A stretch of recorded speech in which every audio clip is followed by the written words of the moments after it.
This is my review of the Monkees album Changes. It was released in 1970 and produced by Jeff Barry, Mickey Dolenz, Tommy Boyce, and Bobby Hart. So this is the original album from the original run that seems to get the most criticism. They were down to two Monkees by this point. Mike had left, so it's just Mickey and Davey. And from my understanding, this was really just a contractual obligation album. I don't think Davey, especially, wasn't really that into it. I've read that he had some pretty harsh criticism of it later, saying it was more of an album by the guys who wrote the songs. And I read that Mickey basically was just like, yeah, it was just a contractual obligation album, but I was happy to do it. So it's kind of understandable why this gets looked down on with what went on involving its creation. That said, I've always thought this album's pretty underrated. So I first got it as a CD in that box set. This is I think the Rhino reissue from the 80s vinyl, which I found this in the record store a couple years ago. So yeah, this album, I didn't listen to it a lot when I first got that box set. I think I listened to it once and was like, that's not as bad as I thought it was, but it's not great. What kind of got me listening to it again later was using my iPod in my car. I would just have it on shuffle. And there was this one song, I'll mention it when I get to it, talking to the songs, but there was one song that kept coming up from this album, and so I kept listening to that song on shuffle in the car, and I kind of grew to like that song, so that got me to put on the album more, and eventually I got to where I like this album a lot. This is kind of one of those albums where I'll put it on a lot when I get home from work and I'm kind of wanting to relax, so doing some chores after work or something. I put this album on for that. So this has become an album that I listen to a lot and that I enjoy quite a bit, even though it was just a contractual obligation album. I just think that for the most part the songs on it are good. They're just kind of good pop songs from that era, and I enjoy that sort of thing, so I like this album a lot. The album opens with Oh My My, a song by Jeff Barry and Andy Kim. It's sung by Mickey. I think it's a strong opening track. It's got this cool intro guitar part that I like that kind of pops up again later in the song. It's a catchy song. I think Mickey's performance is great. Not a lot to say about most of these songs because none of them are deep songs or anything. They're all just kind of short little catchy pop songs. But I like that, and I think for the most part they're all pretty catchy. The second track, Ticket on a Ferry Ride, is by Jeff Barry and Bobby Bloom. This one's also sung by Mickey. This is kind of this I don't know, just kind of slow, chill, dreamy sounding song. I like it a lot. I think Mickey's performance is good. The third track, You're So Good to Me, is by Barry, another Barry and Bloom song. This one's sung by Davey. This is a song that really got me into this album. For some reason it kept popping up on my shuffle when I was listening to my iPod in the car. And so I kind of grew to like the song, and so I started listening to the album more because of this song. I think it's a catchy song. I think Davey's performance is great. And I don't know, it's just a catchy song. I like the bass a lot. I like all the instrumental parts. Fourth track, It's Got to Be Love, is by Neil Brian Goldberg. Another one sung by Mickey. This one I like too. It's catchy. I like the playing on it. I think Mickey's performance is great.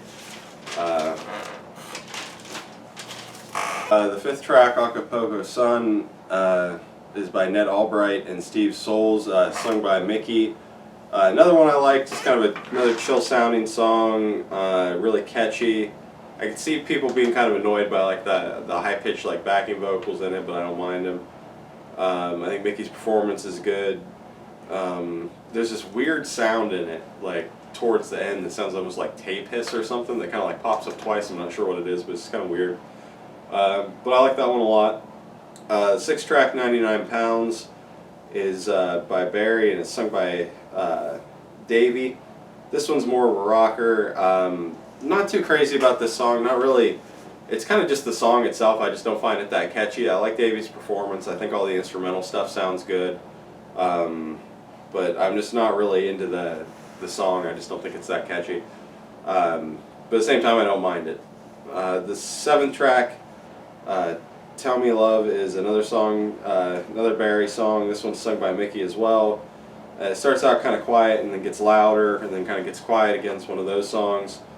I do like the atmosphere of it and the instrumental parts. I like the drums and the piano. I think Mickey sounds good. Not one of my favorite tracks on here, but not one that I have a problem with. The seventh track, Do You Feel It Too, is another Barry Kim song. This one's sung by Davey.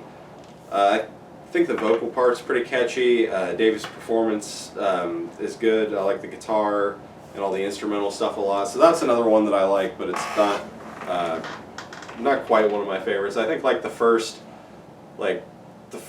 group of songs up to 99 Pounds is like my favorite part of the album, and then here I think it kind of loses a little bit of steam with some of these songs.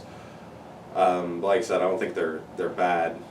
The eighth track, I Love You Better, another Barry Kim song sung by Mickey. This one a little silly lyrically, and with like some of the it's one of the songs where it's got these parts where like they're not really singing words. That comes up a lot, which I don't know, it's catchy, but it's a little cheesy. But I like the bass in it, I like the instrumental stuff. I think Mickey's vocal's good, so it's another one I like. The ninth track, All Alone in the Dark, another Albright and Soul song sung by Mickey. Kind of a weird sounding song. It's got this like older sounding style to it. I'm not really sure what. But I like it. I think that Mickey gives a good performance. The vocal's kind of weird. But yeah, I enjoyed that one quite a bit. 10th song, Midnight Train. The only original on this album, it's by Mickey and it's sung by Mickey. I like it. It's good, fast, catchy song. I like the drums. I think there's some banjo on it. Kind of almost a little country-ish. Sounds like Mickey was maybe getting a little influence from Mike before he left. So yeah, that one I like a lot, kind of a highlight. And then the 11th final track, I Never Thought It Peculiar. I hate that word. I can't say that word that well. And this is a Boyce and Hart song. It's kind of catchy, kind of cheesy, sung by Davey. I think his vocal's pretty good. Not too crazy about it. I think kind of just because it's the last song, and two, I have such a hard time saying the word peculiar that I've always just kind of hated it for that. So yeah, not my favorite song, but not a horrible way to close the album. So yeah, the Monkees Changes. Not their best album, but I do think it's really underrated. I think if you go into it expecting like something mind-blowing, you're really going to be disappointed, but it's just a good collection of catchy pop songs that are well performed. So yeah, I enjoy it. There's really only 2 songs on it that I kind of am not too crazy about. Everything else on it I enjoy quite a bit and wouldn't skip. But yeah, it's not like some kind of groundbreaking album or anything like that. It's just a good collection of catchy songs, and I enjoy putting it on to relax to and things like that. So yeah, I don't know. I just I don't quite get the hate for this album. I kind of do with like the circumstances around its creation and stuff like that. But I think that the actual product that they made itself is pretty good.